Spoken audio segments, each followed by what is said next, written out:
so excited for the day. I'm heading down to Melbourne for the Doll's House gathering. It's a really cool sales day run by Jason Boyle, who is a brilliant collector and such a kind person. He is one of the biggest collectors of Crissy dolls who I have ever seen online or in the flesh, and so I'm also looking forward to checking out his amazing Crissy collection. The car is packed, not quite floor to ceiling. I always ask people in advance what they're looking for, and I try to bring stuff that will appeal to people who are there. I've been asked to bring down some Elwyn Wild, some Poppy Parker, and some Jean Marshall.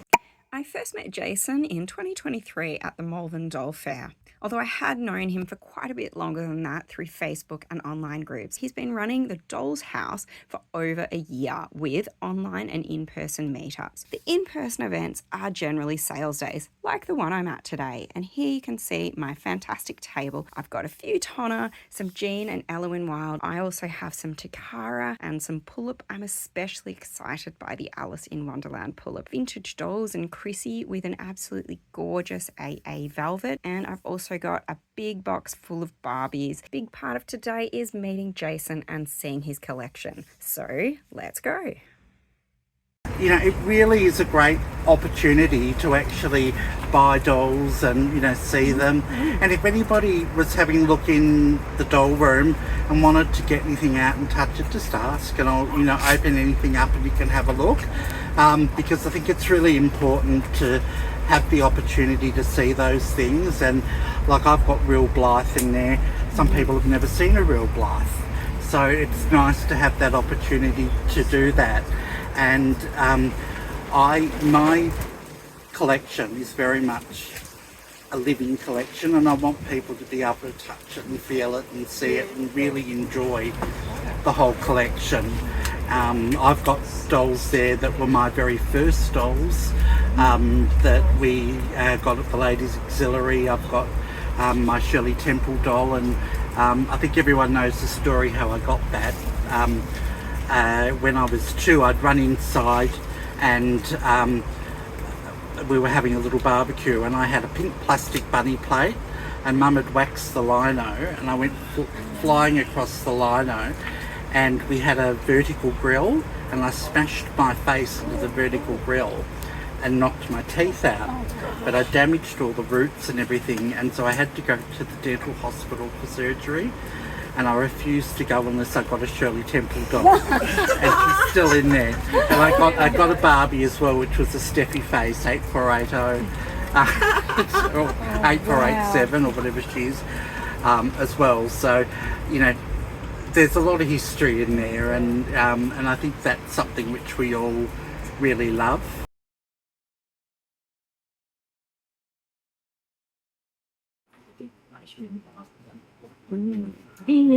So that's my Shirley. She's beautiful. I got. You were 2, did you say? 2.5. That is crazy. And you had good taste. Well, I always loved movies and everything, and you know, I was not going to do anything unless I got my Shirley Temple doll, and so she's very special. But the other doll which I was talking about that started everything off is right here. And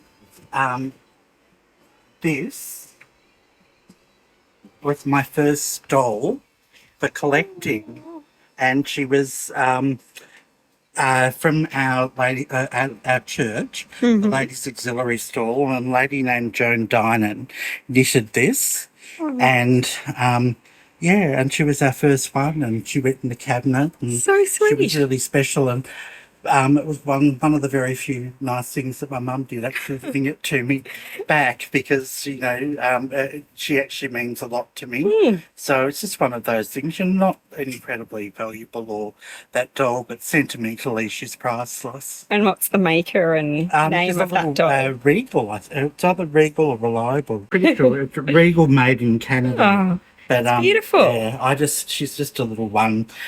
You know, as I say, she's nothing really special, but she's special to me. And how old were you when you got that doll? That was 2. 2 as well. Yeah. So wonderful that you kept them. Yeah, doing that. So, and around the same time.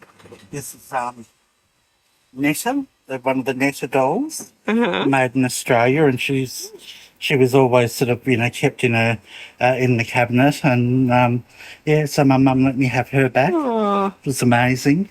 So your mum kept these dolls for a long time? Well, my mum and I collected together, and there was a lot of my childhood dolls and everything got thrown away, but the collection dolls had stayed in the cabinet, and then it was just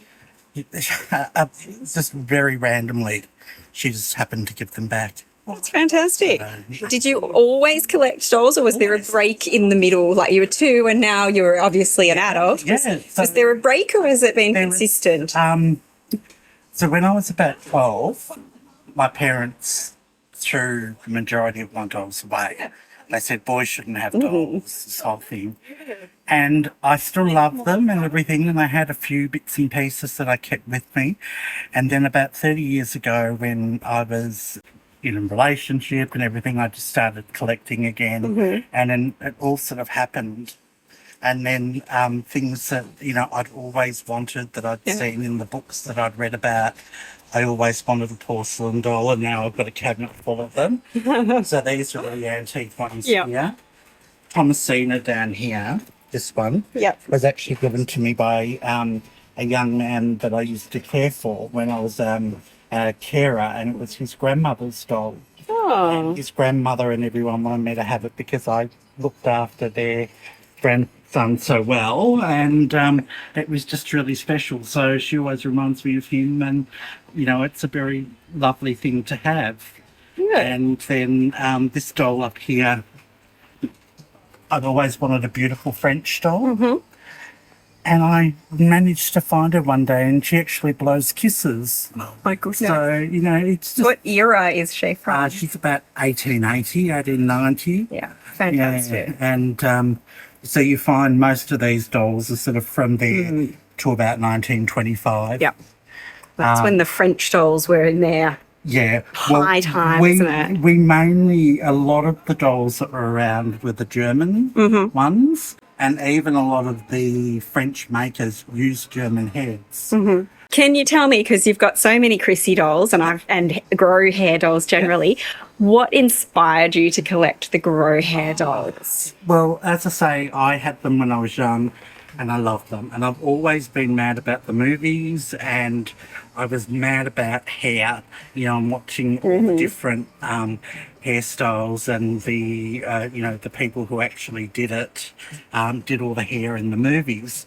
And then I just fell in love with the grow hair dolls because I could actually do hair, and I'd wanted to do hairdressing and everything.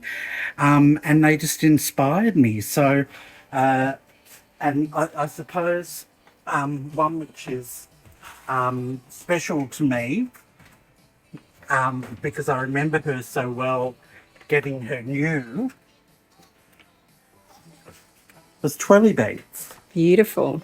And so with her hair, you could actually use the accessory to twirl around her hair.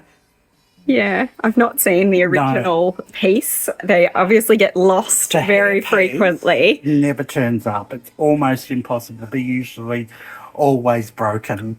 So they're really hard to do. And so I've also got the African American version. Beautiful. Yeah, so it's just lovely to see. And you notice the difference in the colour of the checks? Yeah, so it's just one of the little idiosyncrasies, differences with the dolls. Gorgeous. An Australian version and an American version and different things, and so it's not everyone goes as crazy as what I do, but I just love to find those little different anomalies in amongst the doll.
thank you very much, everybody. What a day.